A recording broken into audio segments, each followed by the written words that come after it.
ঘড়ির ভেতরের গ্রাম। রাত 12টায় রাফির দাদুর পুরনো ঘড়িটা হঠাৎ টিকটিক করে থেমে গেল। কৌতূহলবশত রাফি পিছনের ঢাকনা খুলতেই ঘটে গেল অদ্ভুত ঘটনা। সে টেনে নেওয়া হলো ঘড়ির ভেতর। ভেতরে অদ্ভুত এক ছোট্ট গ্রাম। সবাই সেকেন্ড, মিনিট আর ঘণ্টা মানুষ। ওরা দৌড়াদৌড়ি করে সময় চালায়। কিন্তু আজ এক সমস্যা। রাজার নামে পরিচিত ঘণ্টা মানুষ অসুস্থ, তাই পুরো সময় থমকে গেছে। রাফি প্রশ্ন করল, আমি কি করতে পারি? ওরা বলল, ঘণ্টা মানুষের শক্তি জ্বলে যায় যখন কেউ দেরি করে, কথা রাখে না আর অপচয় করে সময়। রাফি ভাবল সে তো প্রায়ই দেরি করে স্কুলে যায়, কাজ ফেলে রাখে।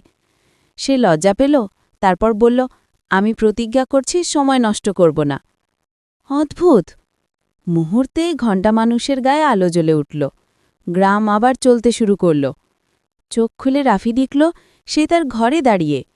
ঘড়ি আবার টিকটিক করছে। সেদিন থেকে রাফি আর সময় শূন্যে খেলাচ্ছলে আচরণ করেনি।